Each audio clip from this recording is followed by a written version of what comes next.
Dear Ikechukwu, I heard you say the other day that you never seem to have enough time for the things you know you should be doing. And I must say that you are not alone. We all have that feeling. That's the feeling we have when we always seem to have something to do. Always urgent. Events to catch up with. Notifications to check. Where everything always feels urgent. And then we get to the end of the day or the end of the week, and we still feel that we didn't achieve what we wanted to achieve.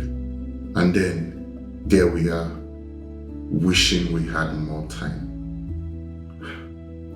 It's such a frustrating feeling. But have you ever thought that it is not about time? Have you ever considered that you actually have enough time, but something always seems to be taking it from you? You see, what I have found is that deciding in advance what comes first, based on where you are going, is the key to finally having enough time for the things that truly matter to you. And this is only possible when you start doing first things first. So imagine this with me. You get to the end of the week and you have that feeling, that sense of confidence, assurance, and satisfaction that comes from knowing that you achieved most of what was important to you during the week. No panics, no end of day disappointment, just quiet progress towards your destination because you knew what you had to do first and actually did it. That is the feeling you get when you start doing first things first. You see, I know this personally because I've lived without it and with it. And I can tell you that the difference cannot be compared. I still remember vividly the first half of my university days. I would spend countless hours playing video games, Pro Evolution Soccer here, FIFA here, and watching football matches as an Arsenal fan. You see, this meant that I missed a lot of school classes, and during the exam periods, you would find me start scrambling to meet up. And I am guessing you can imagine the outcome from such an endeavor. In case you don't, let me make it plain to you. I failed miserably. I guess for me, as I had no direction or destination, everything felt equally valid, and the eventual result was there for everyone to see. But fast forward to when I decided to transition into data analytics while still working as a civil engineer. I was still an avid gamer, a football lover, and at this point, I was highly active on Twitter and Facebook. But at this point, I put them to the back burner and in some cases gave them up entirely. Not because they were bad in themselves, but rather because I had a destination, and these things, as good as they were, would not get me there. What would get me there is reading books and taking online courses on data analytics. And they came first because they helped me get to my destination. And here's the thing, it was same me, different decision. The difference was my destination. And guess what? One left me with what I wanted, the other left me with what I didn't want, and a lot of regrets. You see, in the scriptures, Jesus stopped someone from having this kind of regrets. We can see this in the story of Mary and Martha in Luke 10 from verse 38 to 42. You see, in that story, Martha was busy preparing, serving, doing everything that needed to be done. In contrast, her sister Mary was sitting with Jesus, present and listening. But at some point, Martha had had enough.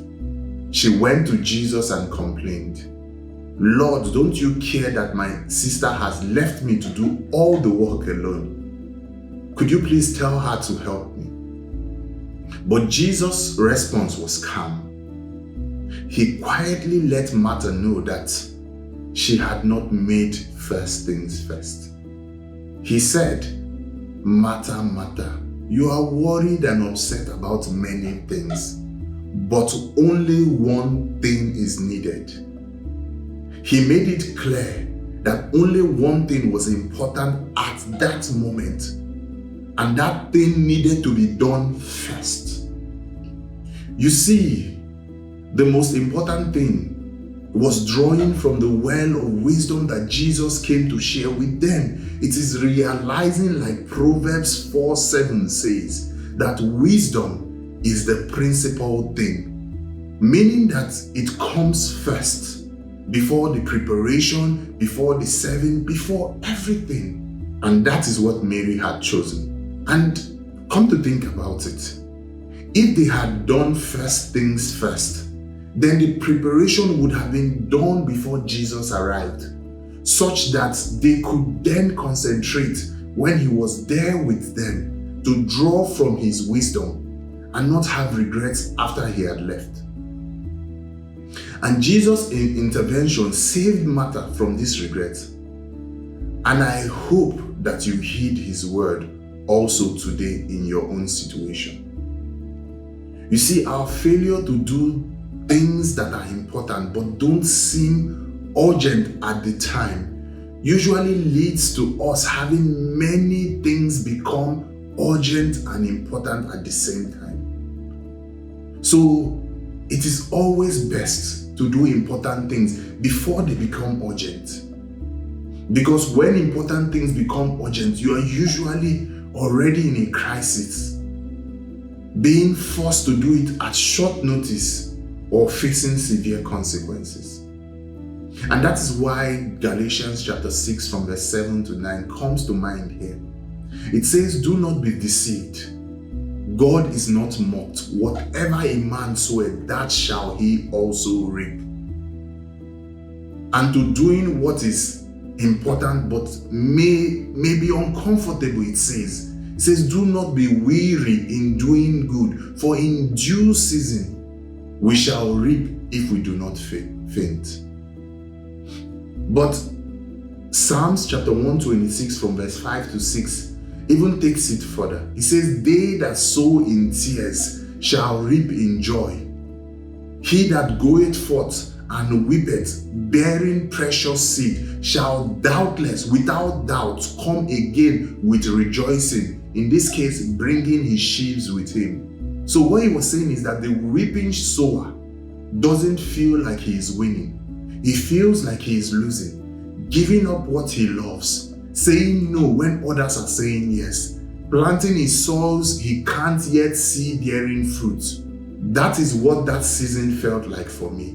By sacrificing what I enjoyed and allowing myself to go through the initial uncomfortable process of my career transition, I arrived at a much better place into the career I actually wanted. And here's the truth. If I could, you too can. You don't have a time problem. You just need to prioritize better. And here's the good news. Priority is a decision, one you can make today. You see, you can decide that what comes first is not decided by what is loudest, but rather by where you are going, by your destination. So, before you end today, I urge you, ask yourself one question. Based on where I am going, on my destination, what is the one thing that needs to be done tomorrow morning? And I want you to think about it. Answer that question honestly, write it down. And tomorrow morning, when you wake up and your phone is calling for your attention, please ignore it. But instead, do the important thing first. Then do it again the next day. You see, that is how You get that sense of satisfaction and confidence from knowing that you are moving towards what really matters to you and your future. I am God's Willie Kechukwu, and this is From Within. See you in the next one.